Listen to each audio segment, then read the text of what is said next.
Hey, what's up, everyone? This is another episode of Low Mileage Running Podcast.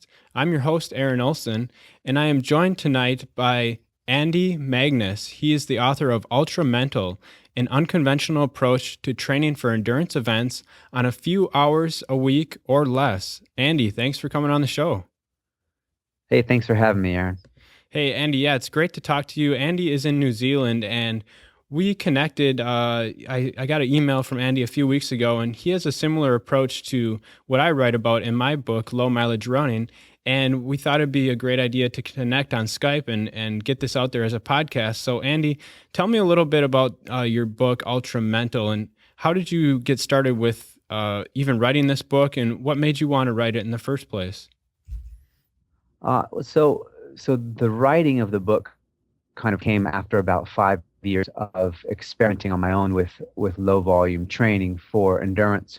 I had been struggling similarly to how what you talk about in your book, with not only injuries from training using high volume for endurance stuff, but also just in terms of finding the balance between work and life, and having real challenges with having a full-time job and paying enough attention. I had a young family at the time, a young son, had was living over here in New Zealand at the time, and trying to train for a big 10-day adventure race. And it was just really starting to damage relationships and things like that.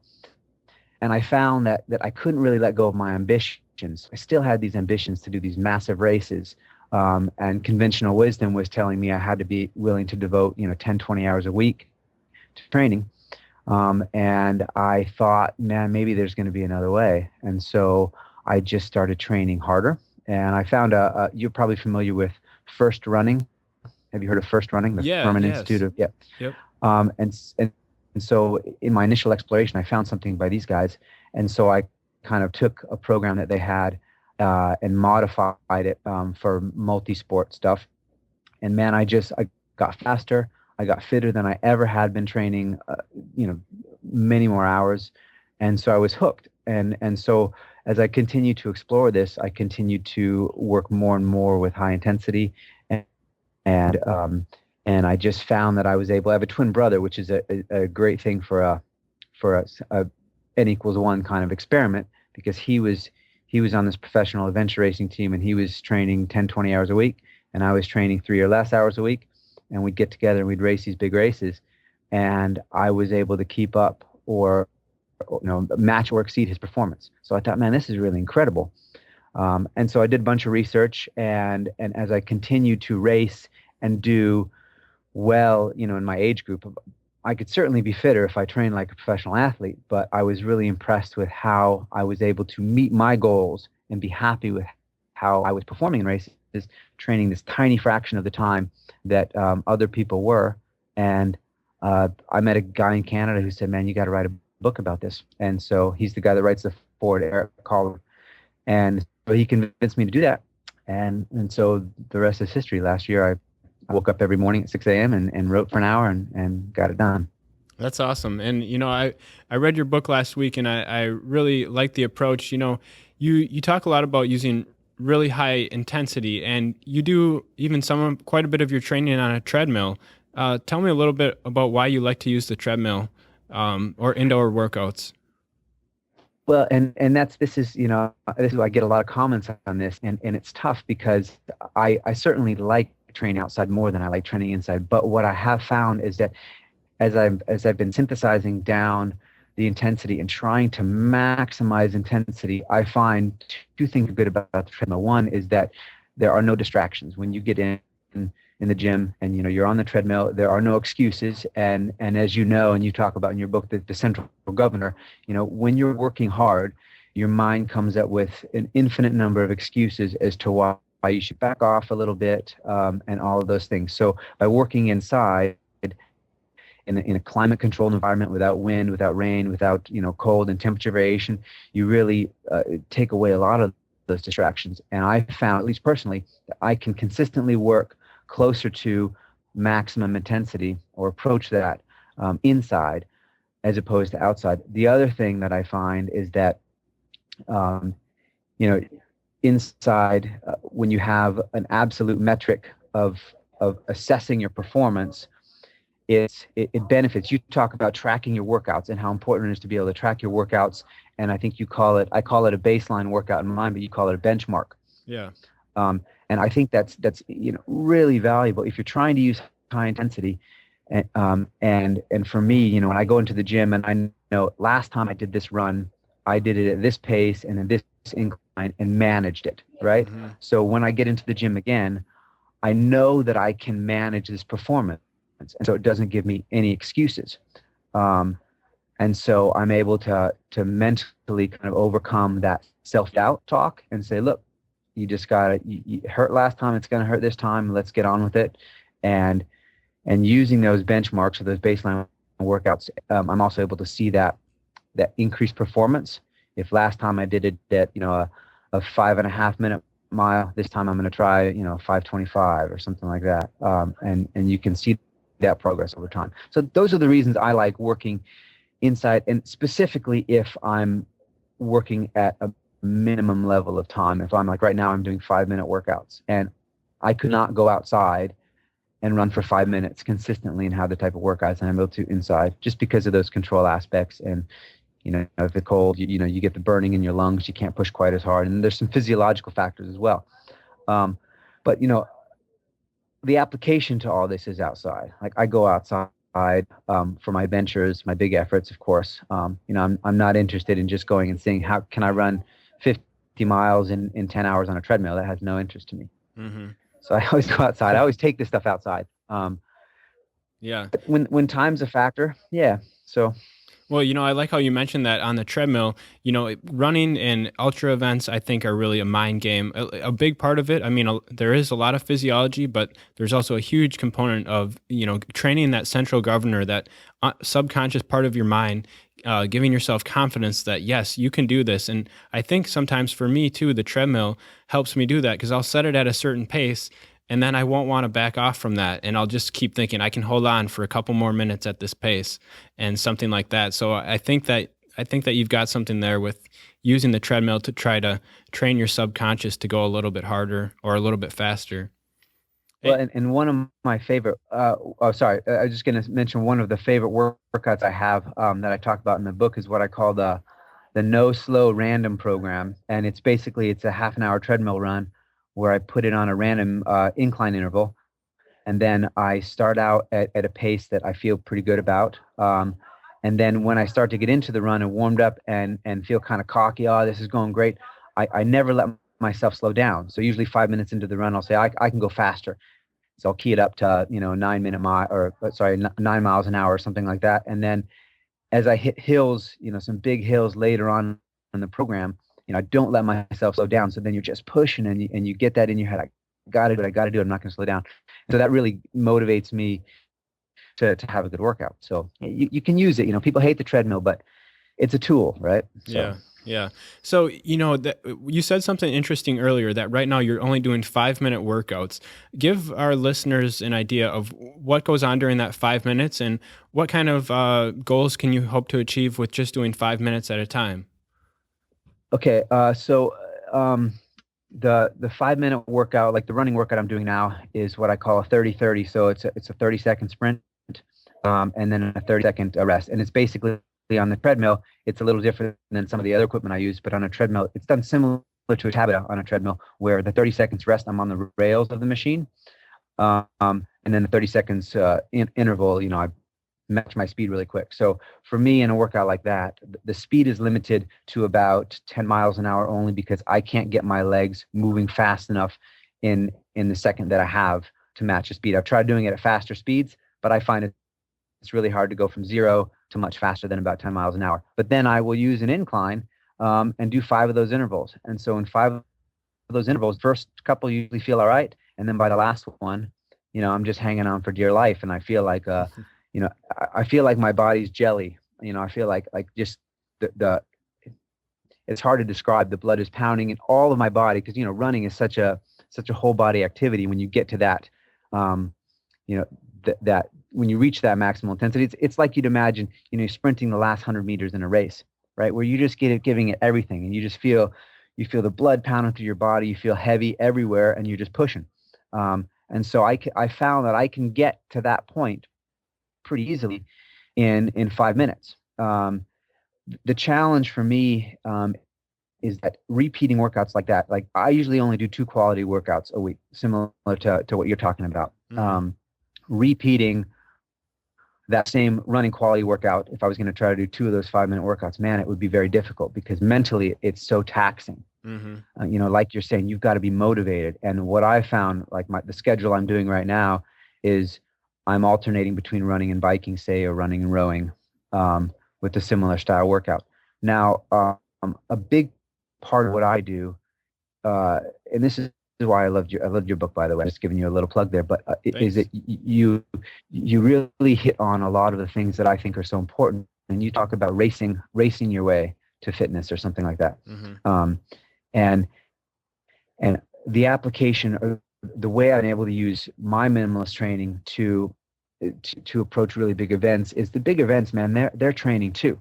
So I may do, let's say, 3 or 4 weeks where my workouts are only 5 or 10 minutes long. So I'm working out, right now, half an hour a week or less. It's all high intensity stuff. But then at the end of those 3 or 4 weeks, I'm going out and I'm running, 50K, or I'm doing a big long swim or a multi-sport thing where I'm, biking over mountains and stuff. So I'm using those, and it's not all races. Sometimes it's trips or adventures or, just big efforts that I kind of look at a map and figure things I want to do. But I'm doing that regularly. And so I don't think that if all you do, you're going to lose something. And a lot of it's mental, because I think that the high intensity stuff is really good at maintaining a level of fitness, because I've already got a pretty good level of fitness doing this over years, for 5 years or 10 years, actually, high intensity training with regular doses of big efforts, right? You can manage a pretty high level of fitness. And of course, I'll be the first person to say that if I wanted to be, let's say, go run a 10K race and be competitive, right? I would have to do more. I look at it like you do with the 80-20 principle, right? I'm happy, and I kind of talk in my book about the second iteration of that, which is the 64-4 principle, 64-4, right? So I can get to 64%, and this is, obviously just kind of a ballpark, but I can get to about 2/3 of my fitness potential on 4% of the training time it would take me to get to 100%. Meaning I was training like a professional athlete with the coach, no other job, perfect nutrition, all that kind of stuff. Like my fitness potential, I can get to about 2/3 of that, training an hour a week or less. And that's really not bad, especially if I'm willing to devote some more time. I can get, to 80%, which honestly, if you think about the recreational runner and the weekend warrior, which is 99.5% of the people who are involved in the fitness industry, right? They're at probably somewhere in there between 2/3 and 80% of their potential, because it's hard to be devoted in the way, consistently, to put your body through those demands and have the power over your mind to consistently do those high quality workouts that professional athletes do. It's hard. So, 2/3 of your fitness potential is pretty darn good. You can do an awful lot if you think about that's actually, your potential as a human being, not given your current life circumstances. This is your potential, your physical potential and mental potential as a person to be an athlete. So in that sense, man, maintaining that with high intensity work is pretty good. Yeah, that's great. Now, you mentioned before we started recording that you've got a family, you've got I think you said 1 or 2 kids, and so this approach to training is, for me, just a way to sort of enjoy life more, but still participate in the sport that I love. What is it about, these ultra events that keeps drawing you back? I mean, you mentioned that you could start racing 10K. Why not just drop down to a 10K? Is there something special about the ultra events that you enjoy? Absolutely. I'll occasionally run a 10K race as a testing thing to see how my fitness is and whatever. But for me, what I love, and what I'm going to continue doing is doing the races that the question is not, hey, can you finish in the time you want to finish in? But the question is, can you finish? Hmm. right? So if I'm going to pay money for a race, and this is just my personal preference, usually I'm going to pay money for a race where that's the question. At least on some level, I get to ask, am I going to be able to dig deep enough? Am I going to be able to overcome those mental demons, and have those conversations with my central governor, enter that debate, and come out, basically the master of my physical body? And those are the questions that I'm fascinated with, And so in that sense, I've probably got a little bit different interest than you, because because I can do that on my fitness level, Hmm. and I still want to do well, right? I don't want to just, because I could sit on the couch all day and eat potato chips and get out of shape and then still enter a race and ask that question. Um, but my question, so for me, it's more, can I do this and do this well? And my experience has been pretty positive. I have had one or two DNFs, but largely, I'm able to keep going. So that again that's why ultra, man. Ultra is just, I think about it as digging holes. I get to dig this big, massive hole, psychological and physical hole, and I get to sit down there in that hole and see, see what it looks like, see where I go, the deep, dark places I go, and then pull myself out of. Makes everything else seem great, right? Yeah. After you do a big race, and yeah, it's pretty awesome. Yeah, I totally agree. I mean, there's something I feel like I get that even with a marathon. It might not be an ultra, but there's times where I ran my first marathon and it just really humbled me, and there's just something almost spiritual about it, that you really do have to dig deep as the events get longer. I admit that say even running a fast 5K or 10K can be really difficult, but there's something special I feel like that comes with when you start to go longer. I feel like even like the runner's high has even gotten greater, but just something about it, being out there and just running, seeing if you can complete the distance is pretty cool. Well, and it's because a lot of training is at the shorter distances, right? So like when you're running, 1 miles flat out with 30-second rest, you're getting the same challenge that you get when you run a 5K, essentially, Yeah. right? It's a physiological challenge. It's how much can I get out of this machine? But but you're absolutely right. You don't really start having those conversations with the central governor until you get to longer distances, right? Hmm. Because now it's this whole give and take game, and your mind's telling you can't keep going, and you start to feel that fatigue and all of those things. Yeah, so I always look at it. It's basically between that 2 and 3 hour mark, right? When you're pushing hard and you're pushing beyond that point, that's the point where you're no longer operating on, you burn through your muscle glycogen, so now you're starting to call up other fuel sources. And so there's all this physiological stuff as well as the mental stuff that really starts adding up when you get to races that long, that are, that is so fun, right? Yeah. So Yeah. So your book. The subtitle says on a few hours a week or less. Let's say you were at a good place in your life. You had a consistent schedule. What would you recommend for someone, say, listening to this, who's running maybe half marathon, or 50K, and they've basically taken the traditional approach. Maybe they're doing 30 to 40 miles a week, and they've kind of plateaued and they're looking for something different. What would you say to that type of person? How could they change their training to sort of follow in line with your book that could really help them see improvements?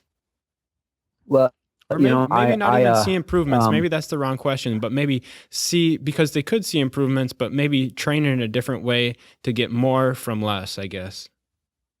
right, I think that one of the things, is is a focus on higher intensity work. I mean, you talk about how the only way you're going to get faster is to run faster, right? Hmm. It doesn't. If you can run for hours at a 10-minute mile pace, you're going to struggle to run 1 mile at a 6-minute mile pace, right? So Hmm. you train to get faster. And so I always think about it in terms of figure out, mentally, and I often think that it's a mental limit. Figure out mentally how much high intensity work you can maintain or sustain, on a consistent basis. And I think a lot of what you do is also high intensity work. Tempo runs, a 3 mile flat out race pace run. I consider that high intensity work. Hmm. Um, That's kind of the upper limit of high intensity work. But figure out how much of that you can do on a weekly basis, and then make that your focus. So cut everything else out. So forget the long runs, because honestly, if you've been training traditionally, you've been doing long runs, right? Yeah. And so, in terms of the Pareto principle, I think that if 80% of your fitness comes from 20%, then you cut out everything but the 20%, and then you only add back in, once you get all of that 20%. So the long runs are not part of that 20%. You're not getting a lot of fitness from those long runs. Maybe you're getting mental confidence and things like that. But the other thing that I talk about a lot is the mental side of things, right? And there's an interesting catch-22 sometimes, I think, that traditional folks, or folks that train traditionally, especially people that are coming into marathon running for the first time, they look at this program online and they'll say, all right, if I can follow this program, then it's going to prepare me for the marathon. And in some sense it does, right? Obviously there's these physiological adaptations, you're getting durability of tissue and all that kind of stuff. But mentally, to run a good marathon, you're going to suffer. I mean, there's just no doubt about it. You're going to suffer. Yeah. And so for a lot of first timers, you follow a program, and it even extends itself even more to bigger races, because the marathon you can almost train for. If you're looking at a 100-mile run, or a 50-mile run, then you can't adequately run long runs enough to make that feel easy. And it's not good, right? Your body will break down. You can't train, using super compensation so that 50 miles is easy, right? You just can't do it. Right. And so by following a program that is supposed to prepare you for this, when you get in the event, and then you hit that first low where you feel, horrible, and you're not really prepared to deal with that. And a lot of people, I've seen loads of, just especially in adventure racing, which is even longer stuff. You get these triathletes that are just top triathletes at the half Ironman distance and stuff, and they're getting in these situations where they're broken and they're not used to that, and they don't know how to overcome that. And so there's a benefit to training for a race and getting fast, and focusing on speed, and you get through the first 15 miles way faster than you thought you were going to, because you've trained really fast runs, up to 10 miles or whatever. And now you're thinking, holy crap, I'm doing really well. And now all I've got to get through is this next 11 miles. But you don't have this false sense of confidence, right? It's going to hurt. You're like, well, I've only ever run 10 miles. Now this is going to hurt. Mm-hmm. And so you're kind of going into it mentally with a little bit different of mindset, And once you get that first marathon, for me, it's this progression, right? If you want to use high intensity, low volume stuff to move towards bigger events, you just do the bigger events. Mm-hmm. You start with a half marathon, then you do a marathon, and then okay, I'm tough enough to get through this. And you don't worry so much initially as you're building up in the duration of these events. You don't worry so much about how fast you're doing them, right? You think, all right, my goal is to take the speed I've developed and the fitness I've developed, and then I'm going to do as much with it as I can, and then when I get to the end, I know that there's going to be this point where I'm suffering and I'm hitting the wall, and I'm just going to keep going. And you build that confidence that way. I mean, for me, it's all about not having an expectation that you can train for these things. And the focus is on training is always physical. You get online and you get a program for a 50-mile run. It's telling you how far to run, and that's it, right? How many days a week, how far, what your mileage is, and all that kind of stuff. And the fact of the matter is that on a 50-mile run, or even on a marathon, there's like the famous quote, not running is 10% physical, the rest is mental, or something like that. And that's in focusing on a training program, all we're focusing on is the physical. And that matters so much less than all this other stuff. And yet we put all our efforts and time and energy into feeling like we're preparing ourselves physically, and then we never really do. The bigger runs, you always are going to be breaking down your body. You're always going to be having to face that thing where you're telling your body, I know that the tissues are broken down. I know you have no more energy. I know that you want to stop, but I'm not going to let you. Your knees hurt, your ankles hurt. You feel like you've got IT band issues, whatever's going on. All those self-limiting things, and pushing through that is something that It's very hard to approach in training, and you also shouldn't approach it in training. You got injured a lot when you were training high volume, right? Right. Trying Yeah. to train for a long run by running long is only exacerbating the damages that invariably come from a repetitive type motion over a long term, right? I mean, I Right. don't Right. think I ever run a hard marathon without feeling, flare-ups in my Achilles and having my knees sore, my ankles, and so that sort of tissue damage is normal, right? Hmm. And if you try to replicate that in training, doing 60 miles, 80-mile weeks, man, you're you're not actually serving the purpose of being healthy, right? Right. Um, Right. so I always think you got to show up at the start line healthy. And in order to do that, make sure that you're training. Make sure that you never get injured in training. And you have a really good approach. It's more of a, listen to your body approach, but it's crucial, right? If you should not be training through injury, and so many people do, right? So never train through injury, Yep. and listen to your body, and don't worry about the numbers, right? So in my approach, I found real success using really short high intensity stuff because I found that I'm hardly ever injured, especially from my training. Hmm. Occasionally I will come back from a 50-mile run on low training, and I will take 2 weeks off because my knees will be swollen. I'll have all these issues that are self-limiting. But it's good to do that, right? I mean, you really should be doing that anyway. Um, so my advice, I guess, getting back to the question, is just to reassess. And I would recommend people read your book as well, especially if they're specifically focused on running. It's great, and there's a lot of similarities between what you say and what I say. And you know, and again, the just high intensity stuff. It's not for everybody, and I think that the reason why more people don't do high intensity stuff is because it's hard, right? It That's right. hurts. I mean, it really does. But I think that if you can develop a penchant for that, and it doesn't even have to be max effort, right? A lot of people talk about tempo runs and finding paces so that it's a little more digestible mentally than just going flat out. Hmm. But approaching a higher intensity, approaching something that feels uncomfortable and spending as much time feeling comfortable as you can is going to give you fitness gains, across the board, whether it's in running or biking or swimming or whatever it is. The more time you can spend, the more minutes of your workout are done at higher intensity, the fewer, minutes total you have to work out to achieve the same level of fitness. And that's pretty hard to dispute. So, so Right. Right. I think that what you said there is that it is really tough to do high intensity workouts, and that's one of the reasons that I've had to limit myself to do only one or two per week, because sometimes I'll think, man, I'm ready for another one, but no, if you try to do 3 or 4 of these a week, I found that it just ends up, my performance actually after a few weeks goes down. Whereas if I approach each workout with fresh legs, I stay injury free and I gradually improve little by little.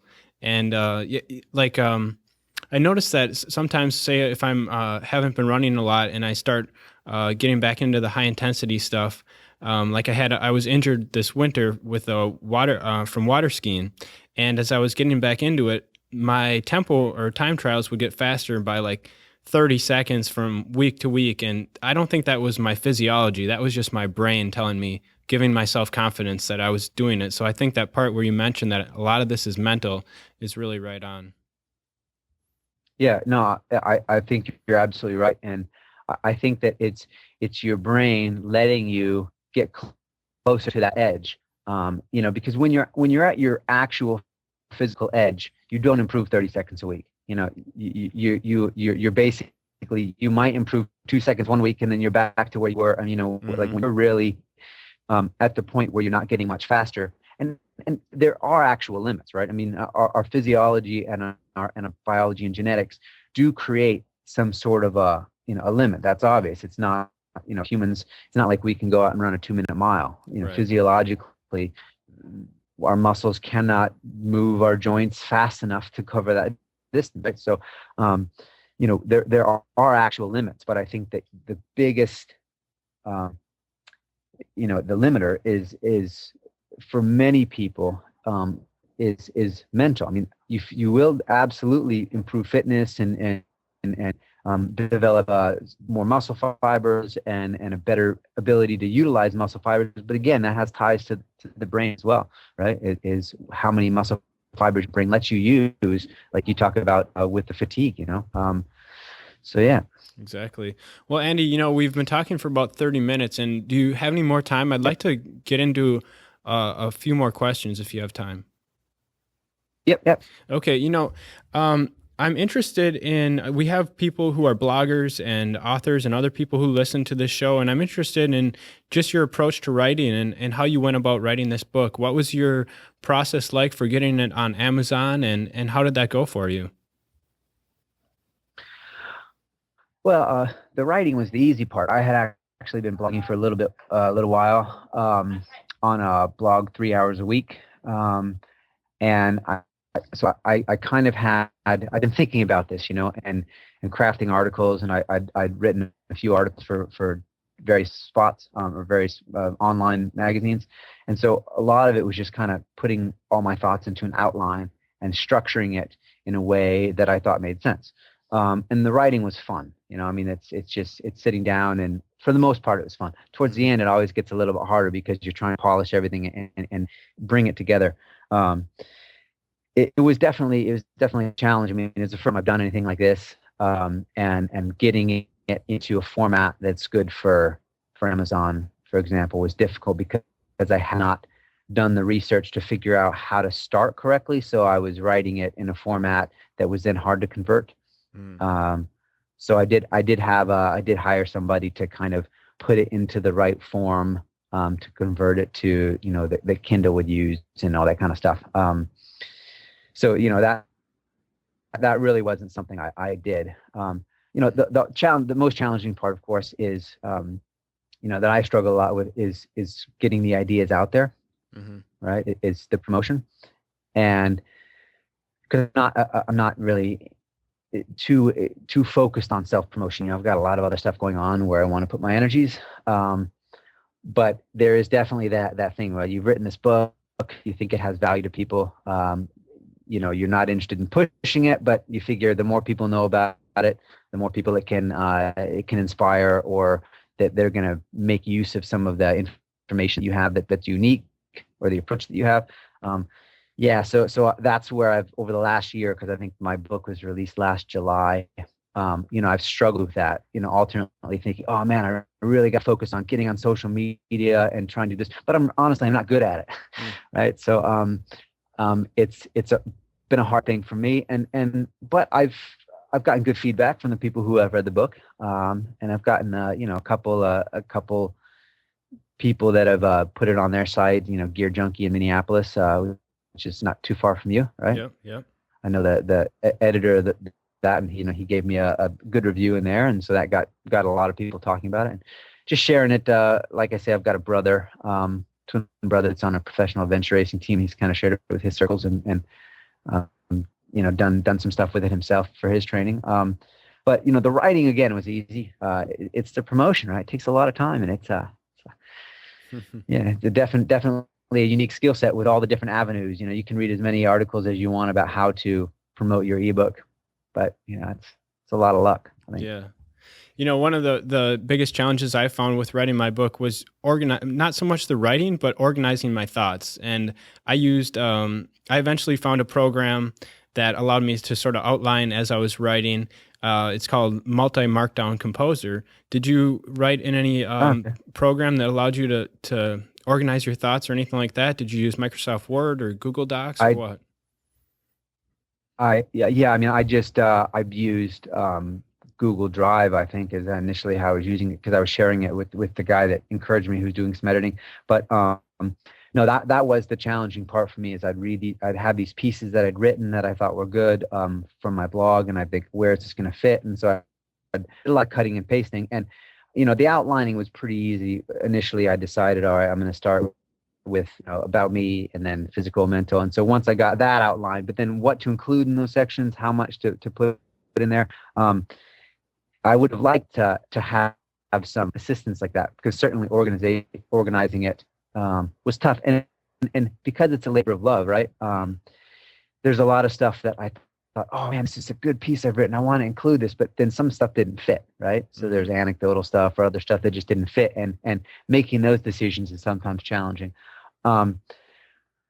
And then figuring out what is too much information, it's challenging, but it's a first book, and so I tried to give myself a little bit of a leeway in terms of not being too hard on myself and saying, it's a good effort. And I figured that if you don't start somewhere, if you're not willing to learn from the process, it's not going to be perfect the first time. So for me, it really was about learning from the process. I'm just going to do it. I'm going to give myself a deadline. That helped me a lot. I said, all right, I missed the deadline, by the way. I didn't, the deadline was May and it didn't happen until July, but still it was important to, have a deadline. So this is we're going to have it done by, to encourage me to get the work done. But yeah, it was a good process, but definitely a lot of work. So. Yeah. Well, Andy, I sure appreciate you coming on the call and sharing everything about your book and the differences and the similarities between our two approaches. And it's just been great talking with you. So thanks so much for coming on the call. Thanks for giving me the opportunity. I appreciate it. And I'm sure we'll be in touch. I've got lots of questions for you at some point. So, yeah. And again, I thought it was good. Sometimes I just like to reach out to people because honestly, there's not a lot of people out there, at least in my experience. It's more now since there's a lot more science behind high intensity training, but it's not a lot of people who are doing and succeeding at using real minimalist approaches, because there's so much literature, and most of the programs are just really advocating the opposite. That it was really cool, first of all, to find out that you'd published that book, and then also to note how many of my own thoughts and motivation was real similar to yours. So I'm really glad we connected. Yeah. And where's the best place that people can go to find out about more about you? Ultramental book. Okay. Ultramentalbook.com. So just ultramentalbook at Gmail. Yeah, ultramentalbook.com. Yeah. Mm-hmm. Okay. All right. Great. Yeah, and so that's got a you can contact me through that and find out about the book, and there's a link to my blog on there. Yeah. Okay. Great. All right.